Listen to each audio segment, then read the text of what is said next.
Bonjour, je m'appelle Mathieu Héroux, auteur de Clickbait. J'ai ressenti la nécessité d'écrire cette pièce-là quand je me suis retrouvé au BIC pour une résidence d'écriture avec le CAD. J'étais parti pour écrire sur un projet qui était quand même sensiblement le même, qui traitait en fait de nos avatars Internet puis de la projection de nous-mêmes sur les réseaux sociaux.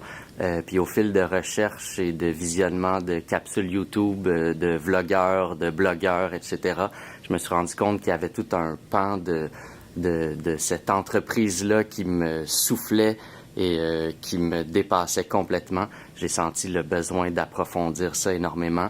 Et de là, mon projet a bifurqué vers Clickbait, qui traite de ces jeunes ados qui se mettent en scène sur les réseaux sociaux. La mise en lecture intervient à un moment assez charnière de mon écriture, c'est-à-dire que j'approche une version finale, qui en est jamais vraiment une, mais j'ai eu la chance de le lire devant des jeunes, et là de pouvoir le lire devant un public plus aguerri, un public qui aime le théâtre, ça va vraiment être une étape fondamentale dans l'écriture du texte. Clickbait raconte l'histoire d'un jeune garçon de secondaire 4 qui débarque, qui arrive de la campagne, qui débarque dans une grande polyvalente montréalaise, dans laquelle les jeunes ne se parlent qu'à travers leur téléphone et les réseaux sociaux.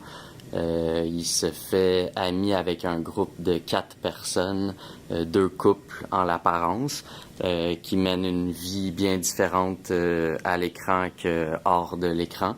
Rapidement, il veut se faire adopter par ce groupe-là, fait qu'il commence à faire des trucs de plus en plus osés et graves sur les réseaux sociaux pour remplir son vide avec des likes. C'est une grande quête de likes jusqu'à ce que, évidemment, ça aille trop loin. L'écriture de la pièce a été faite sous une forme rapide, saccadée, dans laquelle toutes les répliques peuvent appartenir à n'importe quel personnage.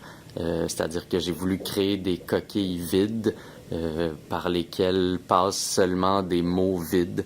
Je me suis emparé de certaines vidéos YouTube et de façons de parler parce que des fois la réalité dépasse la fiction. Je me disais qu'il y a des bijoux extraordinaires qui méritent pas d'être réécrits, là, c'est-à-dire que juste de les transposer, de les travailler un peu pour donner une courbe dramatique, c'était parfait. C'est plate à dire, mais il y a quelqu'un qui avait des fois fait le travail pour moi en mettant ces vidéos-là sur Internet.